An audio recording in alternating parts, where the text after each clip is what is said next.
அனைவருக்கும் வணக்கம். வெல்கம் டீமியம் புஷ்பாவின் சமையல். இட்லி மசாலா கேக் செய்யலாங்க. இட்லி மாவு எடுத்திருக்கேன். எப்படி சேர்த்துன்னு பார்க்கலாம் வாங்க. குண்டானில் தண்ணி வச்சு இதுமாதிரி தட்டை இதுமாதிரி திருப்பி போட்டுக்கணுங்க. இட்லி மாவு ஊற்றுறதுக்கு இந்த தட்டை எடுத்திருக்கேன். இந்த தட்டில் எண்ணெய் தடவி இருக்கேன். எண்ணெய் தடவின தட்டில் மாவு ஊற்றிக்கலாம். மூடி போட்டு வேக வச்சு எடுத்துக்கலாம். மசாலாவுக்கு தேவையானது பார்க்கலாங்க.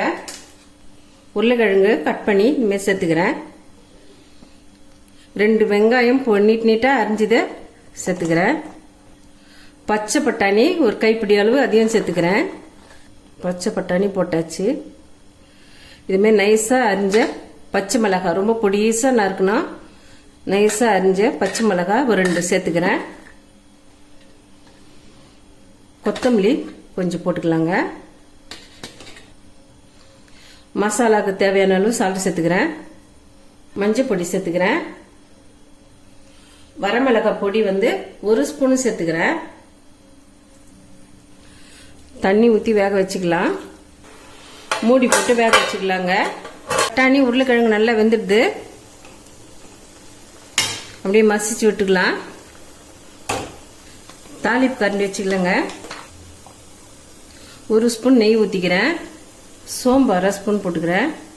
உருளைக்கிழங்கு கலவையில் நெய்யில் தாளிச்சதை உருளைக்கிழங்குல போட்டுக்கலாம். இட்லி நார்மலாக செய்து கொடுக்கறத விட இது மாதிரி இட்லிலேயே கேக்கு செஞ்சு கொடுத்தா குழந்தைங்க ரொம்ப டேஸ்ட்டாக விரும்பி சாப்பிடுவாங்க. இட்லி ரெடி ஆகிடுதுங்க. இதுமாரி 2ஆக கட் பண்ணிக்கலாம். உருளைக்கிழங்கு மசாலாவை இட்லியில் வச்சுக்கிறேன். மசாலாவை வச்சாச்சுங்க. மேலே இட்லியை மேலே வச்சிடலாம். இன்னொரு இட்லியை அதே மாதிரி வச்சிடலாங்க. இன்னொரு இட்லியை கட் பண்ணிக்கலாம். அதே மாதிரி லைட்டாக நெய் மேலே போட்டுக்கிறேன்.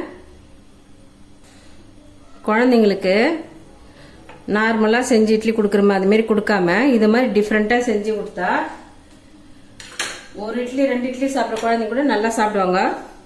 இட்லி பொடி மேலே போட்டுக்கிறேன். இட்லி மசாலா கேக்கு ரெடி ஆயிடுதுங்க.